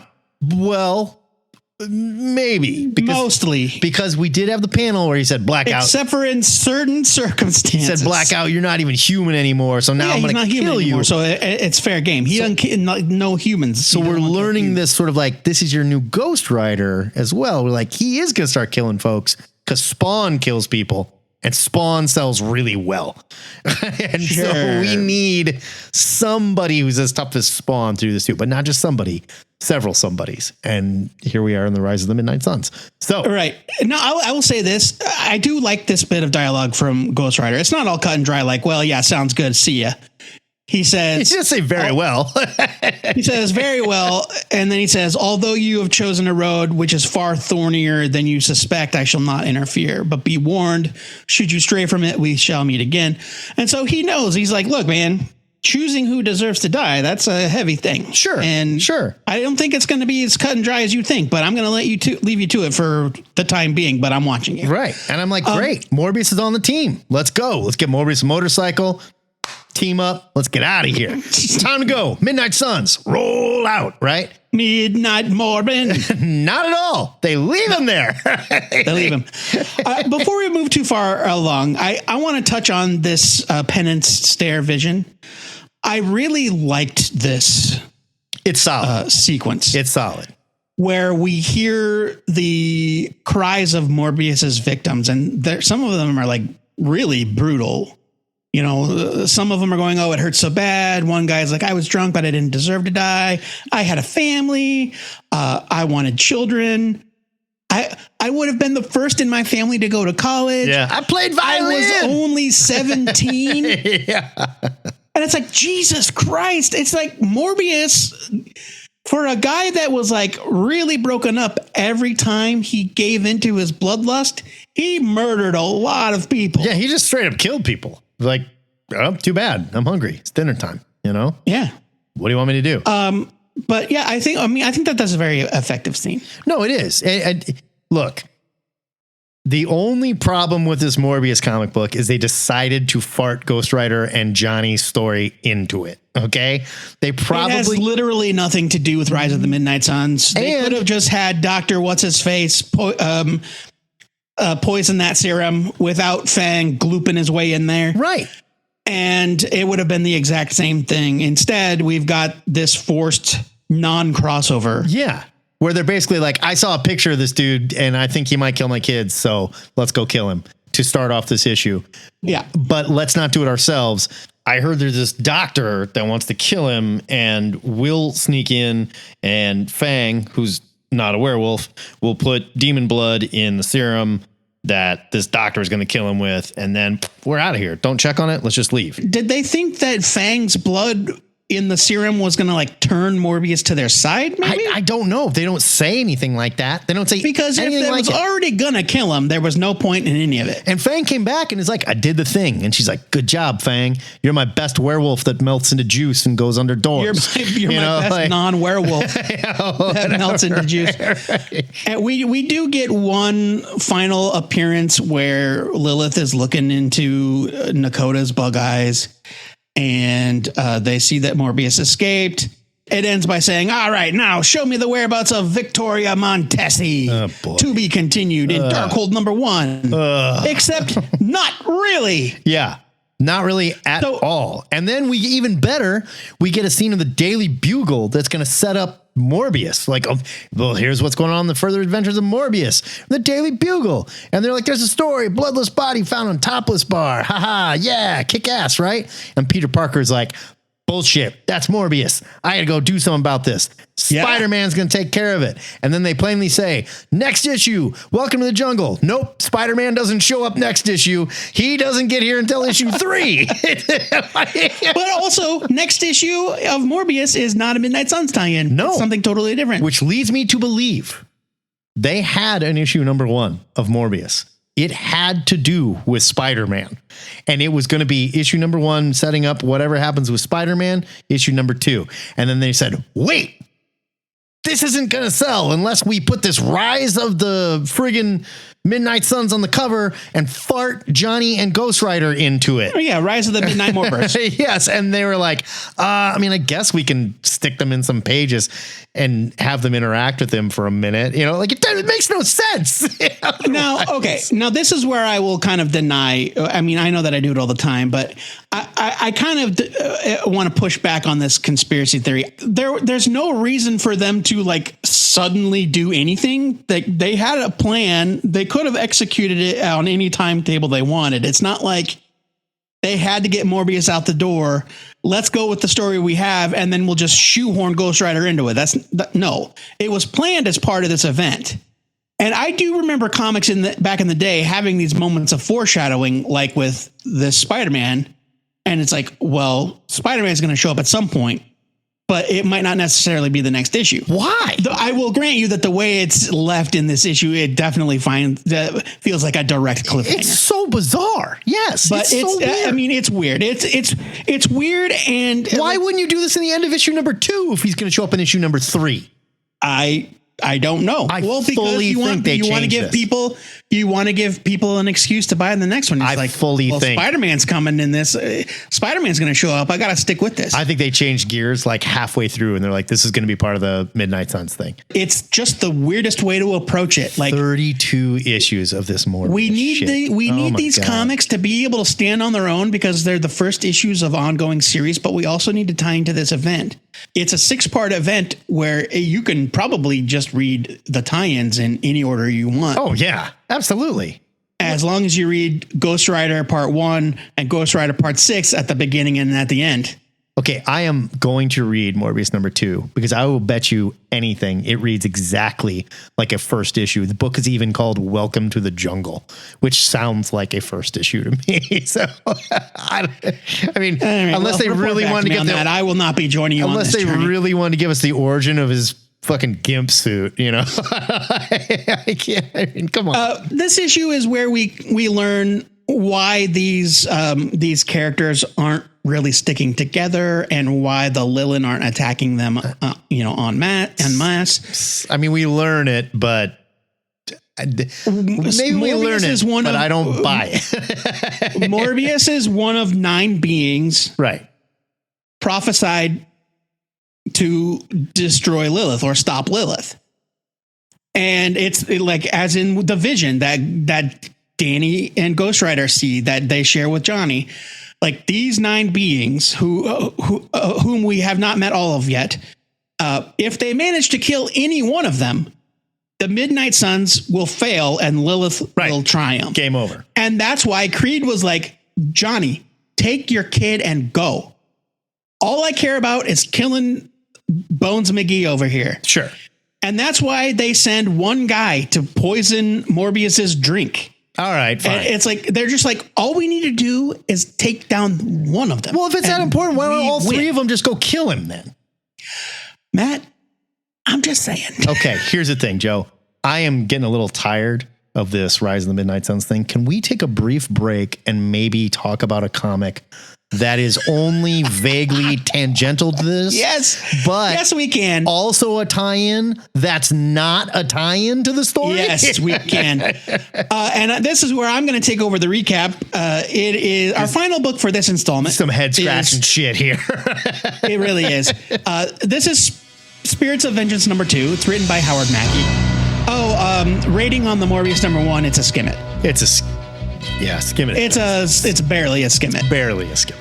I like the art mostly, and I have nothing against the Morbius ongoing, but I've got a feeling that I'm going to read that issue 2 and report back. Okay. Art in this one is again by Adam Kubert. Inks are by Chris Warner. Colors by Gregory Wright. Letters by Michael Heisler. Current value on this puppy is $4. CGC 9.8, $60. So, you know that's why? Gonna break the bank. That cover kicks ass. Although the choice of a green background, maybe not as tough as a black and neon pink. Yeah. Lettering. It's weird for sure. Yeah. It is a good cover though. It's a good drawing. Just do black and have them in the front and the Spirits of Vengeance thing in purple. Anything other than neon. Yeah. Like it's white. Is it neon? Yeah. Anyway. So this is the part of our reading experience where we learned that whoever planned out this event was nuts. Yeah. I stopped, and when I was reading, I stopped and I thought about it, and I looked at what I was reading, and I looked at the checklist, and I connected the dots, and I realized it all starts in Ghost Rider 28, Part 1. Right. Part 6 is in Ghost Rider 31. Correct. Guess which comics have nothing to do with the crossover? Ghost Rider 29 and 30. They just skip it over entirely. Well, and keep in mind, this issue, this Spirits of Vengeance that we're about to read, comes out July 28th, 1992, the same month as Morbius. And it is not a tie-in to this, but it is a tie-in to this. Like, what are we doing? So we're calling Spirits this part 3A. 3A is what I labeled it, yeah. So Spirits of Vengeance number 2 and number 3, which we will cover in our next episode, are way more important to the plot than Morbius and Darkhold, which we will also read next month, our next episode.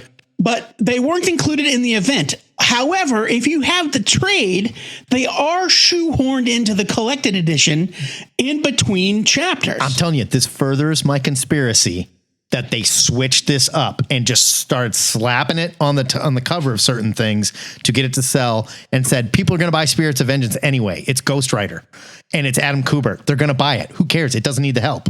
These other books we're starting need the help. Just do it there. And they went, yeah, all right, fine, whatever. But Matt, why wouldn't they just say it's an 8-part event and put a number on this? It was too late. I don't know. I don't know. Too late. No, your conspiracies don't ever make any damn sense. But this doesn't make any goddamn sense either. I understand. Yes, this also doesn't make any sense. If it were up to me, this is what I would have done. I would have made Rise of the Midnight Suns an 8-part story that included Ghost Rider 28 through 31 and the first issues each of the 4 new Midnight Suns titles. Or yes. Or their tie-ins. Or their tie-ins that you can also read. And so it would be Ghost Rider, Ghost Rider, Spirits of Vengeance, Ghost Rider, Morbius, Ghost Rider, Darkhold. They would stagger like that. Instead, we got this. Somebody knows Howard Mackey, and I want to know the truth. Howard, I mean, I'm sure the dude he's got to be reachable somehow. I want to know the truth here. If you have Howard Mackey's phone number, please let us know. Okay, now on to the actual meat of the story. The heroes confront an abusive father. Then they return to the Quentin Carnival. So this is all still deep in the Lilith shit, but they are taking the time out to, handle business. Sure. Ghost Rider suddenly falls into some sort of coma. He just slumps to the ground. His fire goes out even, which is kind of cool. And then a character called Steel Vengeance attacks. Oh my God. She tells them that she wants revenge for her sister, Steel Wind, and warns them that their master will make them suffer. More on the master later. Steel Wind was a villain from the original Johnny Blaze run of Ghost Rider in the 70s. Yes. If you look her up, her design, equally ridiculous. Well, yes. No, it's pretty bad. It's pretty bad. But she did not have the skunk hair that her sister has. No. She didn't have the skunk hair. No, she also did not have the V bikini plate. She had a pretty that must be cleavage exposing outfit. I'm not saying she didn't, but it was connected. It made sense. It's like that outfit. I can see how physics holds that up.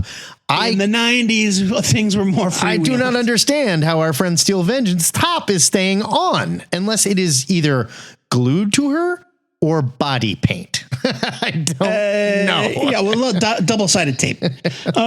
She is also wearing like a half of a Dr. Doom mask. It's weird. A robot arm. She's got cyborg bits all over the what place. appears to be lacrosse boots on, maybe. I don't know. Yeah, kind of. Now, my favorite part about Steel Vengeance, though, not only has a knife that shoots out of her wrist that she can kill people with because she's badass, also Wolverine claws.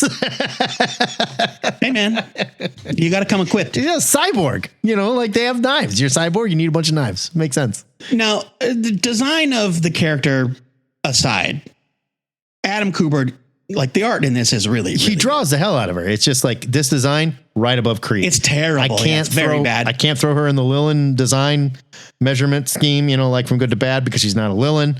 But she's not a Lilin. Yeah. Like, I mean, again, it must be stated that up until this point in the issue, there is nothing going on here with the Lilin situation, except for maybe they might make a reference in the dialogue. She is mad about something that happened to her sister that Johnny Blaze did when he was Ghost Rider. He's not even Ghost Rider anymore. Years and years and years ago, a decade ago or more, as far as the reader's concerned. Right. So Ghost Rider revives, and then he tries to give Steel Vengeance the pin and stare. However, it does not work because she has no soul. Oh, don't forget, she's got a robot motorcycle that shoots missiles too. Yeah, she's got a robot motorcycle. Yeah, it's true. And a giant shoulder pad. That's like her armor. When we first see her, she's at home painting. She's an artist, by the way, and she works out her vengeance through her pain through her art on the canvas. Yeah. But when she goes to kill the Ghost Rider, she's got a motorcycle, shoots missiles. She also has a gigantic gun because cyborgs with 90s. Wolverine claws need a gun. Gotta stay on theme. And a shoulder pad with spikes and what appears to be, I don't know, maybe metal udders hanging off of it. I don't know what that is. Water bottles. I don't know. Yeah, I don't know. Terrible. Just terrible. They look like maybe the little nubbins that'd be on the bottom of your laptop to keep it from sliding around. Yeah, maybe. Yeah, so look, she's a lot. She's got all of the design tropes that you would expect from a character named Steel Vengeance in 1992. Yeah.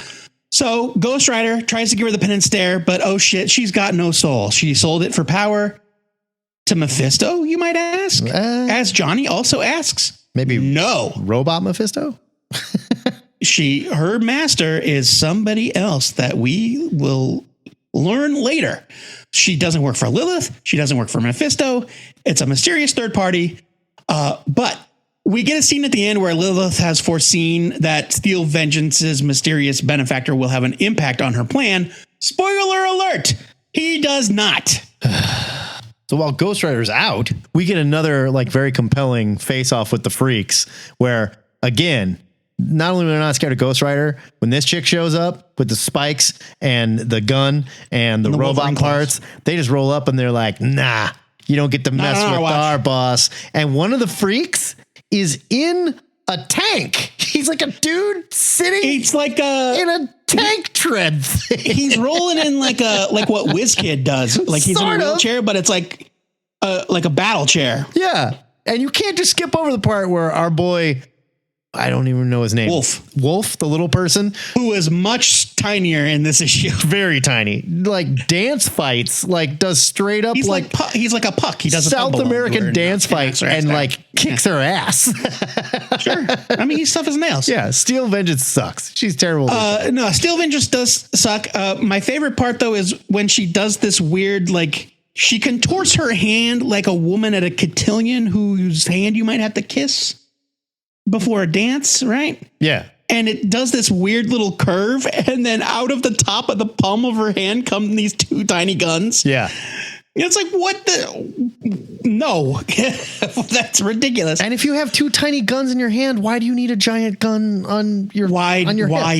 Why to any of it? Right. Man? Why? I don't know. Steel Vengeance, she's terrible. Yeah. They take her out. They chase her away. She drives her motorcycle off of a cliff to her supposed death.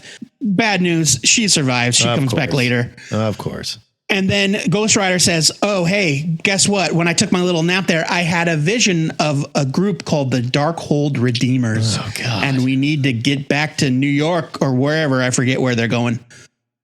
and find them right now. Boston. We need to go. They're going to Boston. Oh, Boston, sorry. We need to go get them. Let's go. Saddle up. And then we get a scene where Lilith says, mysterious doings with Steel Vengeance's boss. I think he shall be an ally. No. He's never mentioned again. No. This never comes up in this crossover again. No. And again, this is not labeled part of the crossover. And here we are. Lilith with her weird points and fabric hair. And Nakota, who for the first time looks like a person. This is at least as much of a tie-in, if not more, than the Morbius issue. I would argue more. Was not included. I would definitely argue more because the stars of the whole shebang are here doing the thing, and the bad guy from the whole shebang shows up. Well, and the plot is propelled forward because Ghost Rider has a vision of the Darkhold Redeemers, and he knows what they have to do next. That happens here and nowhere else. I don't know what to tell you, man. And I don't think it's conspiracy. I think a lot of things went on. It's baffling. Editorially, and then choices were made, and here's where we ended up. I think choices were made. Yes, I agree. I think choices were made, and they were weird choices. Yes. But I don't know if I don't think anything happened at the last minute. I don't think that they were like, oh, let's change this to a part of the crossover. Like, they knew what they were doing because all of these number ones launched at the same time. I need to talk to Howard Mackey. That's where I would like to know. I would really like to know. And I would kind of like I want to come at it and not be offensive about it. Well, yeah, no, Howard Mackey. Howard Mackey. I'd be like, opus. It's very nice to meet you. This is my very first podcast. I've never recorded anything before, so don't go on the internet and look for it. Please don't go but looking. I do have a question. I have no internet footprint, Howard Mackey. I knew that my first outing on the internet, I had to talk to you. Yes. 2 issues in of Spirits of Vengeance, I'm too biased. I am too biased. I like Spirits of Vengeance. I like this book. Stupid character and the worst design ever. Steel Vengeance sucks. Steel Vengeance sucks, but Kubert sells it. The art is so good. Howard Mackey is a controversial writer for older fans like me and Matt. Yes.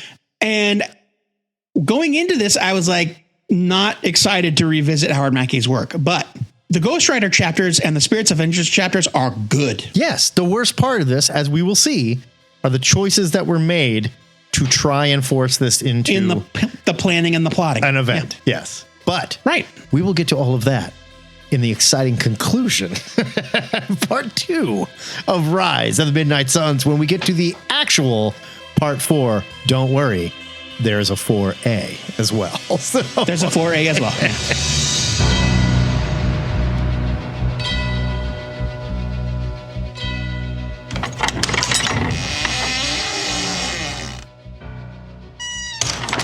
Joey, we're going to need some hardcore rehabilitation before we can get back in the ring for part 2 of this nonsense. But before we rest our weary souls, we got to tell these nerds about the comics hitting the shelves next Wednesday, May 15th.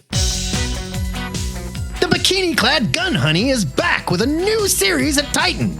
You'd think she'd get kind of cold, right? And shooting guns that close to your bits, I don't know. Yeah, gotta wear some, good-looking girl, though. I'll say that.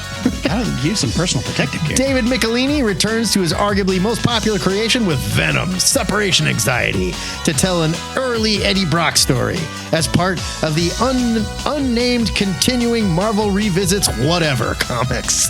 They really should come up with like an imprint name. If they would just come up with some kind of imprint, I would stop making fun of it and go, oh, it's one of those. Got it. Thanks. I mean, and that's just it, is that I always know when it's one of those. Yes. But stop being cowards and label. I kind of wonder if they're trying to trick other people that don't know into not knowing. Yeah, maybe. Right? Yeah, exactly. Right?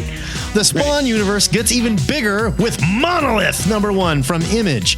Now, if you just look at the cover, like I did, you go, Monolith #1. Maybe I should make that my pick for next week. And then you read Splicit and go, oh, this is another Spawn book. There is nothing on the cover to denote. I did the same thing. I did the exact book. Same thing. Do Spawn fans just fucking know? Are they just that down? I think Spawn fans are dialed in. And they just know. They're like, Monolith. Yeah, let's do it. Again, why doesn't every Spawn Universe spinoff have a banner that says Spawn Universe? Something, or just like a corner with Spawn's face on it or something. I mean, come on. Todd, you're not new to this. Gee, seriously, man. And Kevin Smith's Masters of the Universe gets another prequel series. If you didn't watch season 2 of Masters of the Universe, you are missing out. That cartoon rules. Joe, bad news though. I did not see any big booby comics coming out next week. I'll give plenty of credit to Gun Honey. She is a good-looking girl, but she's drawn fairly realistic, and I know you like them crazy huge. So I don't know what your pick is going to be. You know, I went in a different direction this week. My pick is Doom #1 from Marvel Comics. It's written by Jonathan Hickman and Sanford Green, with art by Sanford Green. It's 56 pages for $6.99. Here's your solicit. In the near future, Doom alone must save the Marvel Universe. Legendary creators Jonathan Hickman, who you know from Ultimate Spider-Man and most recently Gods. And I would say who you know from Ultimate Spider-Man that everyone is reading, and Gods that no one is reading. Well, that's true.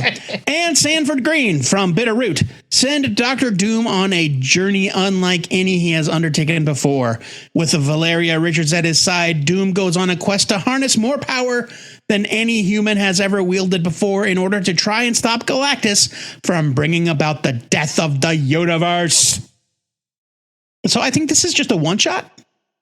And I think it's just a one-off Doom story. And I'm not sure that it's going to tie into anything. I think it's just a fun story. It's a one-shot, but they are setting something up here. I mean, regardless, if you need a reason to read Jonathan Hickman's Doom, right, you're an asshole. Let me tell you what actually got me excited about it is that if you follow Sanford Green on social media, it's specifically Instagram, I guess, he's so excited because this is his first writing venture. And it's just like his enthusiasm for it sold me. I was like, okay, yeah, I'm in, man. Hickman doing Doom? In. And Sanford Green is fantastic. I love Sanford Green. Super talented. My pick for next week, Exo Man of War Invictus #1. Joe has a note saying it's already on my review list, Fuggo. And I said, don't care, Fuggo. There's not much else coming out next week. This is from Valiant. It's written by Becky Cloonan and Michael Conrad with art by Fernando Furukawa. 32 pages, $3.99. Here's your solicit. Exo Man of War returns in the thrilling odyssey of Exo Man of War Invictus by Becky Cloonan and Michael W. Conrad, joined by Fernando Hines Furukawa. Exo Man of War's unyielding quest for justice drives him to the heart of Nova Romanus to rescue the enigmatic soothsayer, unveiling an odyssey that tests power, loyalty, and the essence of heroism. Amidst the chaos, Shanhara, the sentient armor, falls silent, shrouding the bond between warrior and armor in mystery. As Exo Man of War battles on multiple fronts, the arrival of the cosmic wanderer Ivar adds a layer of complexity to the intricate tapestry of fate. Ivar, a.k.a. Time Walker. Yeah, baby. Yeah. Valiant's back, baby. Alien. Well, I mean, they're attempting to resurge. Yeah. Alien is their new resurgence is their big printer. thing. Is that what they're calling Alien? Like this Alien Books thing? So Alien Books is a venture capital company. Okay. That has, they are funding Valiant, essentially. Regardless, Exo Man of War, one of those titles that they never screwed up on. God, going as far back as I remember, I've always liked Exo Man of War books. That last Exo Man of War book was great. The last one that Liam Sharp drew. Breathtaking. And Becky Cloonan wrote that too. She's killing it. I'm super excited for this. The THN trade for next week is Project Cryptid. It is a trade paperback from Ahoy Comics. It's written by Mark Russell and Various, with art by Richard Pace and Various. It's 152 pages for $17.99. Here's your solicit. Bigfoot, Yetis, Nessies, Mongolian deathworms, and more. Ahoy presents a deep dive into all things cryptid, legendary, tall tale, and fanciful beasts depicted by writers and artists from the worlds of comics and dark fantasy. A jam-packed anthology featuring unbelievably hilarious and hilariously unbelievable tales. That's pretty great. That's good. Of cryptids from around the world. Featuring comics and short stories from well-established creators as well as new voices, Project Cryptid will transport readers from the depths of Loch Ness to the wilds of the Yetis, Himalayan mountains, to the Ohio backroads where the Loveland Frogman lurks, asking the important questions like, are any of these mysterious, unthinkable creatures actually real? Love it. We love Mark Russell. Now, We love Mark Russell. We love Ahoy Comics. we love Ahoy Comics, and we pick Mark Russell all the time. I'm going to challenge us going forward. Let's give Kyle Starks and Mark Russell a break, and let's venture out. Let's do it. Why? Because we've given I love them, and I'm going to read this and I'm going to love it. But I'm saying, I think we're giving them too much pub. I think we need to. Hey, guess what? I had a different trade picked last time, and you were like, we should probably mention this Kyle Starks book. Because the Kyle Starks one looks so damn good. I'm talking to me. You, I'm talking to me too here. All right. I think we are jonesing a little too hard for these guys. You know, we're a little thirsty, Joe. We're coming off as thirsty. Look, it's the pick of the week for a reason, bud. I don't know what to tell you. I just don't want to come off as too thirsty for these boys. All right? Well, that's on you, bud. We're going to creep them out. You're the thirsty one, not me. Want to know what else is coming out next week? Join our Discord where we post the new Comic Book Day shipping list, and then we hoot and holler about all the new stuff in our new comics channel. It's awesome. Be sure to pre-order our picks so you can read along and then fight with us about how wrong we were on our reviews on the next new comic show. The idea is we pick them and then we read them, and then we tell That's kind of how it goes, yeah. whether or not you should buy them. And sometimes you guys are like, you're an idiot. This book sucked. Or, I don't think anybody's ever actually I got 3 guys on my lawn with signs right now, Joe Patrick. So, picketing. like, guys, I'm sorry about the Rat City thing, okay? I was in a bad mood, all right? Excelsior! Oh. That is it for THN 741. Next time, new comic reviews return to the show, and we're getting you a sneak peek of our Patreon extra. The Comic Pushers return to help a young nerdy sleuth find some detective comics, detective noir. Not necessarily Batman, but you know, real. Not capital D, stuff. capital C detective comics. Cops but doing the comic books job. about detective. Private dicks, you know. Or mystery comics, crime comics. Yeah. I think the mandate is fairly broad, but he's not looking for your typical superhero fare. I love it. If you need more THN for that, join us for the Gang Hang Saturdays at 11 o'clock Central. Check out our Discord for details there. Joe Patrick, what else can a nerd looking for some comic talk do at our Discord?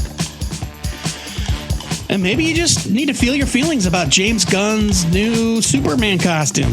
Or that weird planet shooting lasers in the background. It's nothing. I think it's just Vampire a promo War image. World from Infinite Crisis. Oh, God. Everyone's like, it's Solaris, the tyrant's son. Give me It's a like, break. calm down, everybody. Perhaps you'd like to follow along with Carl Smith's journey to catalog every Valiant comic ever published. Valiant bit him hard, man. That bug got That in dude there. loves Valiant, and Yeah. he loves to talk about Valiant. God bless him. Right on. Or maybe you just want to get the details you need to book your upcoming Kevin Sorbo experience. Word of Yeah. caution. You'll want to keep the conversation Hercules-centric because you may not agree with his bonkers politics. So The Kevin Sorbo experience is not recommended for all people. he is fond of his white people, if you know what I mean. Or maybe you just want to discuss our question of the week. This week's question is courtesy of Harvey Locust. Earth's Mightiest Heroes, Higher, Further, Faster, The Man Without Fear, Heroes for the 90s. New Warrior shout out. Thank you, Harvey. What is your favorite comic book slogan? Now, this isn't a battle cry like Avengers Assemble, Right. or even really an oft-used saying like, welcome to the X-Men, hope you survive the experience. This is a blurb describing the comic that you might see on the cover, like The Man Without Fear, Yeah. or Earth's Mightiest The Heroes. ones we just named. I love it. That's a great one. I love it too. I immediately knew my favorite one. Please keep your question of the week suggestions coming and sign up for our Discord with the link at twoheadednerd.com/Discord.